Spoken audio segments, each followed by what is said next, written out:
Hello everyone. हमने हमारे last lectures में कुछ थ्योरीज पढ़ी जो कि शूट एपिकल रीजन के ऑर्गेनाइजेशन को शो करती थी कि किस तरीके से जो एपिकल सेल्स है वो शूट एपेक्स में ऑर्गेनाइज रहते हैं। अब हम पढ़ेंगे रूट एपेक्स का ऑर्गेनाइजेशन कि रूट के एपेक्स में सेल किस तरीके से ऑर्गेनाइज रहते हैं और मेरिस्टेमेटिक जो पर्टिकुलरली जो मेरिस्टेमेटिक सेल है वो किस तरीके से ऑर्गेनाइज रहते हैं। Theories related to root apex। मूल का जो शीर्ष है उसमें ये जो मेरिस्टेमेटिक सेल है वो किस तरीके से ऑर्गेनाइज रहते हैं। तो अगर हम जनरली देखें एक टैप रूट को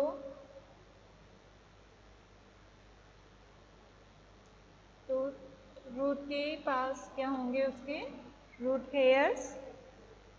ओके, टिप पे होता है मेरिस्टेमेटिक रीजन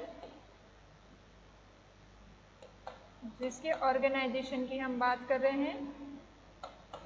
मेरिस्टेमेटिक रीजन के इसमें सेल्स किस तरीके से ऑर्गेनाइज होते हैं और क्योंकि ये जो मेरिस्टेमेटिक सेल्स होते हैं वो अपने आप को रेगुलर डिवाइड करते हैं और इनकी जो सेल मेम्ब्रेन होती है वो थिन होती है, बहुत ही नाजुक होती है, डेलिकेट होती है। तो इसको प्रोटेक्ट करने के लिए, क्योंकि देखो शूट जो है वो आउटर सरफेस पे है ना, तो उसमें सॉइल पार्टिकल्स से डैमेज होने की चांसेस कम होते हैं, बट यहाँ रूट जो है वो तो सॉइल्स के अंदर ही है। तो उसको प्रोटेक्ट करने के लिए यहाँ पे एक स्पेशल स्ट्रक्चर होता है रूट कैप,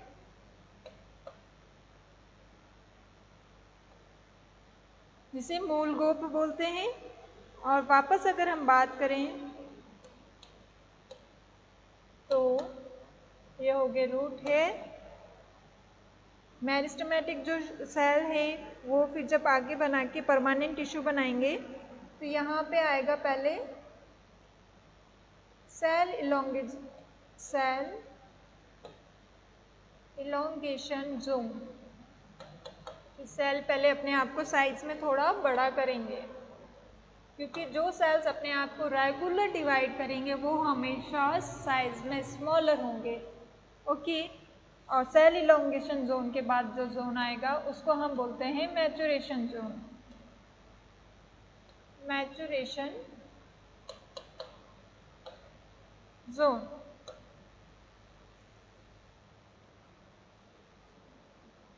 अगर हम रूट एपेक्स की बात करें या उसको डिफाइन करने की कोशिश करें तो इसमें कुछ डिफरेंसेस हैं शूट एपेक्स के कंपेयर में।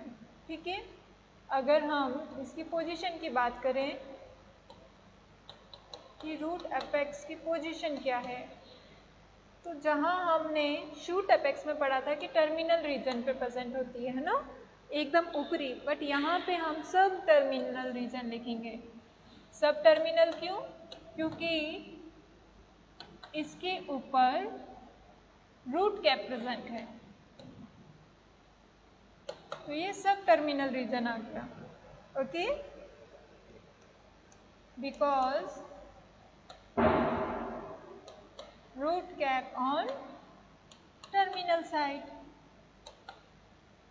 ये टर्मिनल साइड पे रूट कैप प्रेजेंट है, तो अगर रूट एपेक्स की पोजीशन की बात करें तो वो सब टर्मिनल पोजीशन पे है। सेकंड बात करें तो मेरिस्टेमेटिक रीजन और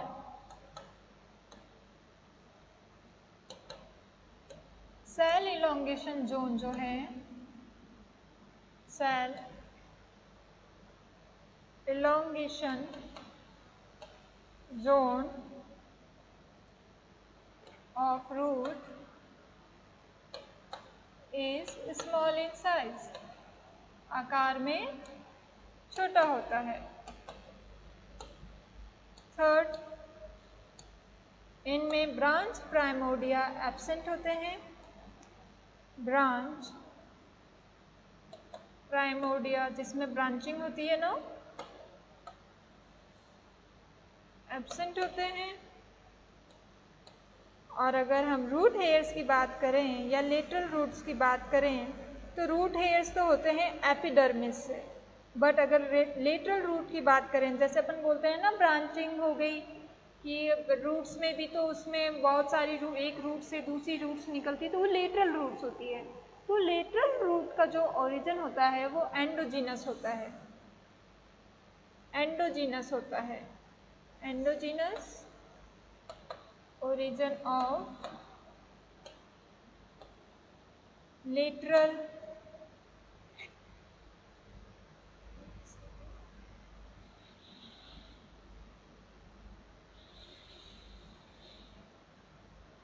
of lateral root एंडोजीनस में भी पर्टिकुलरली किससे, पेरिसाइकल से। ओके, ये अगेन एक इम्पॉर्टेंट क्वेश्चन बनता है कि लेटरल रूट का ओरिजिन कैसा होता है, तो वो होता है एंडोजीनस और वो भी पेरिसाइकल से। कुछ एक्सेप्शन केसेस है जिसमें एंडोडर्मिस से भी होता है।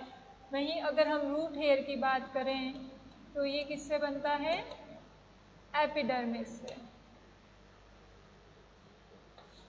एंड अगर शूट के कंपेयर में बात करें तो इनमें नोड्स एंड इंटरनोड्स एब्सेंट होते हैं।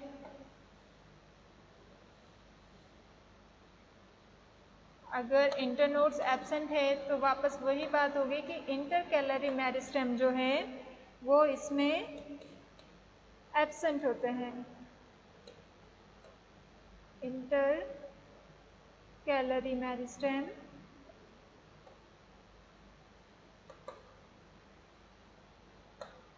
एब्सेंट। ओके, तो ये कुछ कॉमन पॉइंट्स थे हमारे रूट एपेक्स को लेके। अब हम देखेंगे इससे रिलेटेड थ्योरीज। तो फर्स्ट थ्योरी है एपिकल थ्योरी,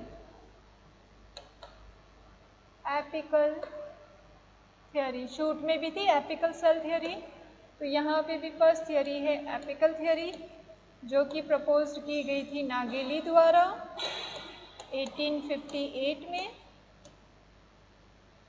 इस थ्योरी के अकॉर्डिंग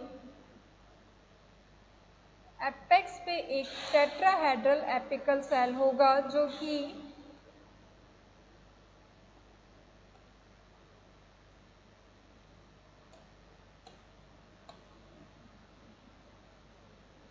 होल बॉडी को ओरिजिनेट करेगा।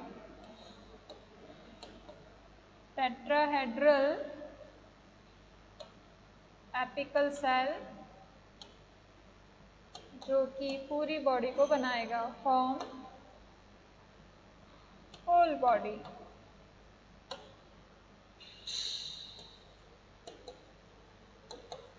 ऑब्जेक्शन क्या था, सेम थ्योरी है कि ये थ्योरी लोअर प्लांट्स में ही लिमिटेड है। ओके,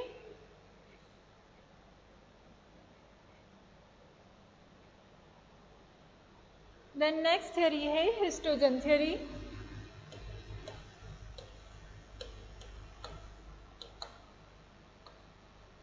हिस्टोजन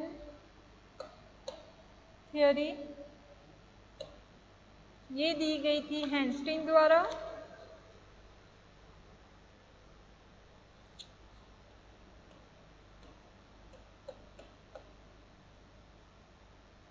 शूट में भी हमने हिस्टोजन थ्योरी पढ़ी थी, ये सेम ही है और सेम ही साइंटिस्ट द्वारा दी गई है।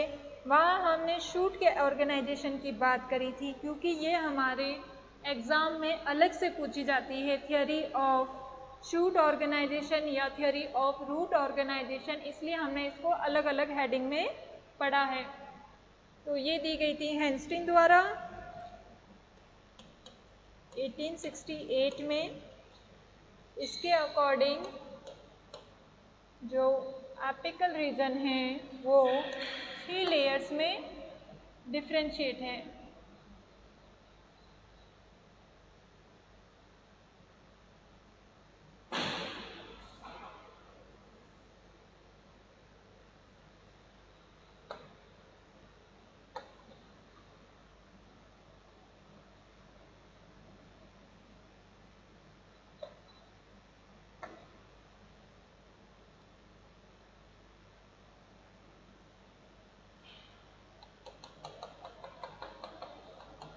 सबसे सेंटर में है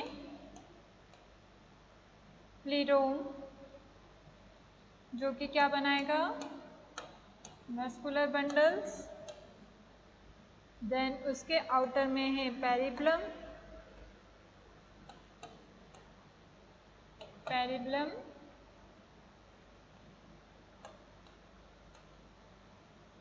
ये क्या बनाएगा, कॉर्टेक्स ऑफ रूट सिस्टम। और आउटर में है डर्मेटोजन, डर्मेटोजन जो कि क्या बनाएगा, epidermis. Okay, figure show the estrogen theory.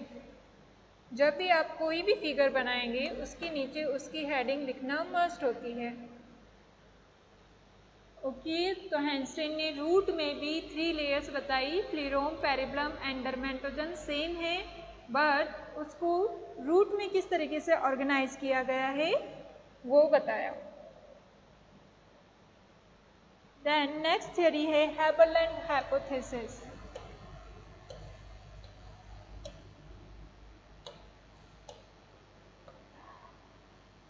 Haberlandt hypothesis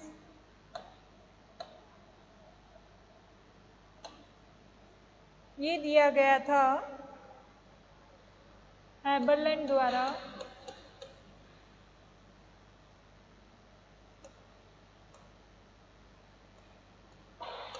1914 में। ये थ्योरी ऊपर वाली थ्योरी का ही मॉडिफिकेशन है, modification of oestrogen theory.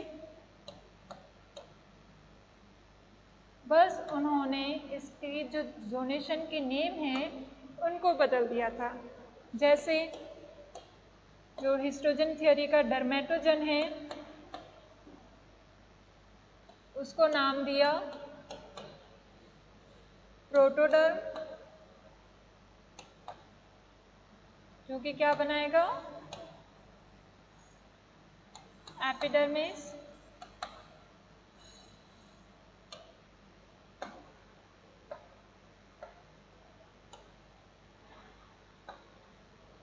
Okay,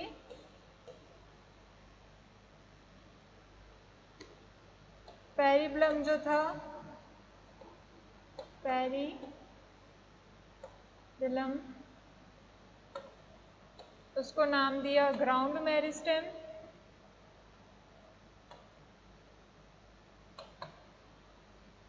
जो कि बनाएगा कॉर्टेक्स। और थर्ड रीजन था प्लीरोम, उसको नाम दिया प्रोकैम्बियम, प्रोकैम्बियम जो कि बनाएगा वस्कुलर बंडल। ओके, तो ये तो थे कुछ थ्योरीज जो कि अलग अलग साइंटिस्ट द्वारा दी गई थी रूट एपेक्स को डिफाइन करने के लिए। बट अगर हम ऑर्गेनाइजेशन की बात करें तो अलग अलग फैमिलीज़ के हिसाब से या अलग अलग ग्रुप के हिसाब से रूट एपेक्स का जो ऑर्गेनाइजेशन है उसको डिफरेंटली अलग से डिफाइन किया गया। तो सबसे पहले हम देखेंगे root apex organization in dicots कि डाइकॉट्स में रूट एपेक्स का ऑर्गेनाइजेशन किस प्रकार से होता है।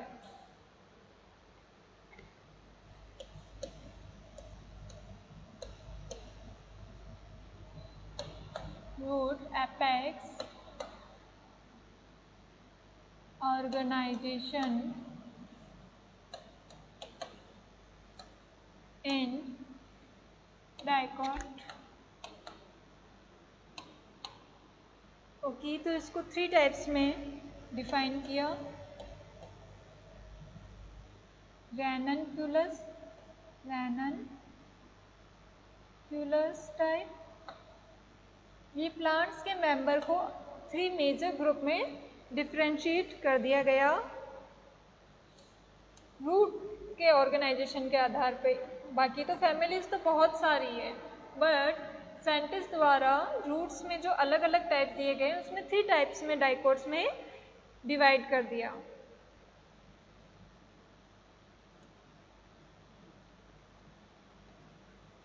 कैजुएरिना टाइप,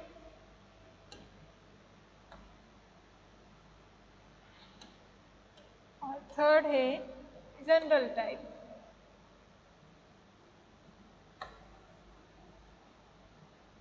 बेसिकली अगर हम इसको डिफाइन करने की बात करें तो इसमें सिंगल लेयर होती है,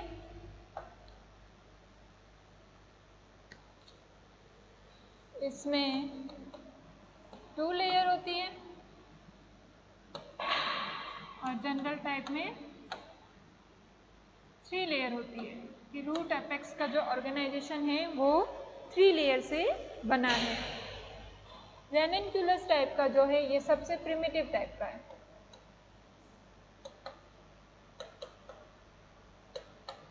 primitive type.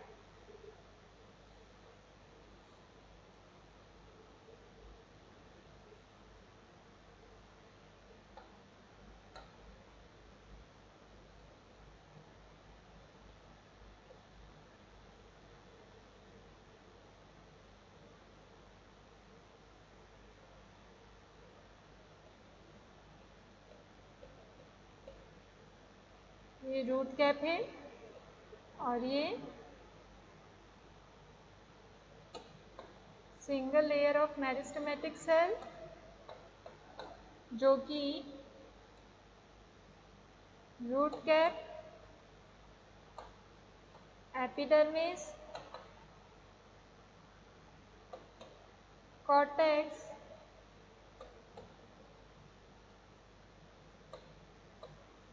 Vascular bundle, almost all type का जो वस्कुलराइजेशन है उसको बनाएगा। ओके,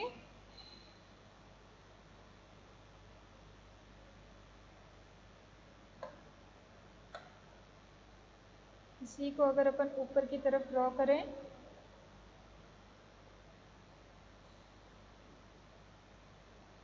तो सबसे बाहरी हो गया एपिडर्मिस,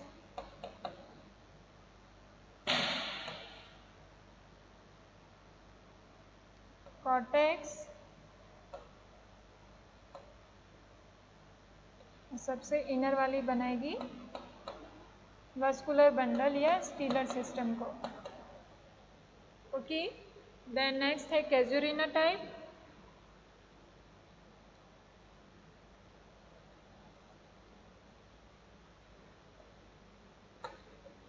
इसमें 2 लेयर्स होगी सेल की, मेरिस्टेमेटिक सेल की।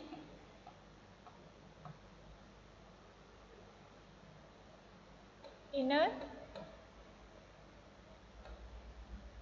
और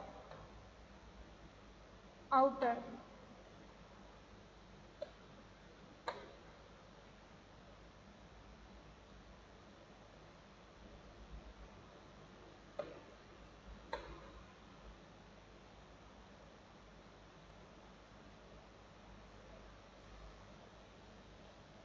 कॉर्टेक्स, एपिडर्मिस और स्टील। ओके, तो इसमें जो इनर लेयर है वो बनाएगी सेंट्रल पार्ट। पहले ले लेते हैं आउटर लेयर का।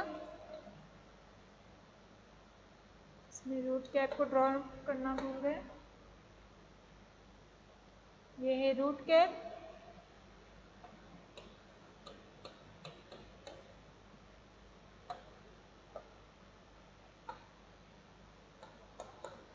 आउटर लेयर जो है वो बनाएगी रूट कैप, एपिडर्मिस और कॉर्टेक्स। ओके, वही इनर लेयर जो है, इनर लेयर, इसको हम नेक्स्ट स्लाइड पे ले लेंगे। इनर लेयर जो है वो सेंट्रल पार्ट बनाएगी। सेंट्रल पार्ट में कौन कौन से रीजन आ रहे हैं? एंडोडर्मिस, फिर उसके अंदर पेरिसाइकल, वस्कुलर बंडल और सबसे सेंटर में पेट। ओके, ये सभी पार्ट जो है वो इनर लेयर से बनेंगे, बल्कि आउटर लेयर से रूट कैप, एपिडर्मिस, कॉर्टेक्स बनेंगे। तो इस टाइप का जो ऑर्गेनाइजेशन है वो देखने को मिलता है कैजुरेनर टाइप में। वहीं एक और टाइप का मिलता है डाइकॉट्स में, वो है जनरल टाइप।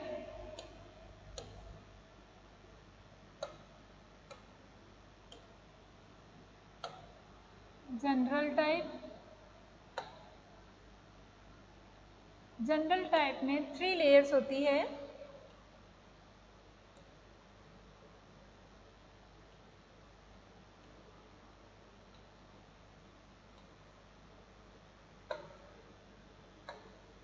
मेरिस्टेमेटिक सेल की 3 लेयर्स होगी।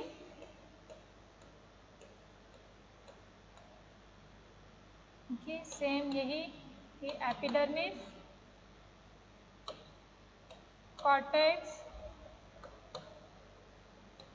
और सेंटर में स्टील या वस्कुलर बंडल। ये जो 3 लेयर्स है उसको हमने नाम दे दिया आउटर, सेंटर वाली मिडल वन और ये इनर। आउटर लेयर जो है वो बनाएगी एपिडर्मिस और रूट कैप, मिडल लेयर बनाएगी कॉर्टेक्स और इनर लेयर बनाएगी एपिडर्मिस, सॉरी सेंट्रल।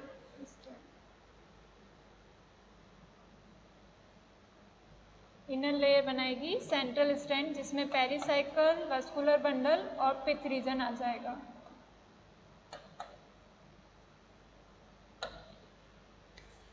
अगर टेरिडोफाइट्स की बात करें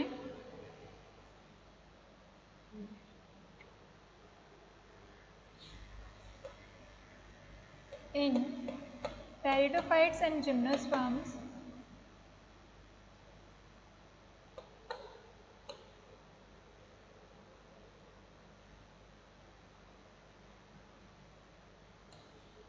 जो रूट एपेक्स का ऑर्गेनाइजेशन है उसको नाम दिया गया सॉलिटरी सिस्टम।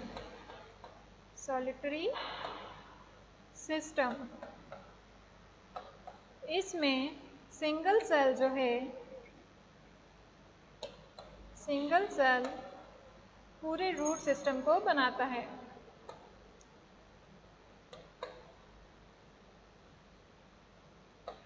ओके, क्योंकि ब्रायोफाइट्स में रूट्स एब्सेंट होती है, तो अपन ने सिर्फ क्या बोला है, टेरिडोफाइट्स और जिम्नोस्पर्म्स की बात की है कि इसमें जो सॉलिटरी सिस्टम जो है वो पाया जाता है। तो आपको ध्यान रखना है सॉलिटरी सिस्टम में क्या है, टेरिडोफाइट्स और जिम्नोस्पर्म में पाया जाता है और सिंगल सेल से कंप्लीट रूट सिस्टम बनता है। तो इसके साथ ही जो रूट का ऑर्गेनाइजेशन था डाइकॉट में वो ओवर होता है। अब नेक्स्ट में हम लेंगे root organization in monocots. Okay, thank you.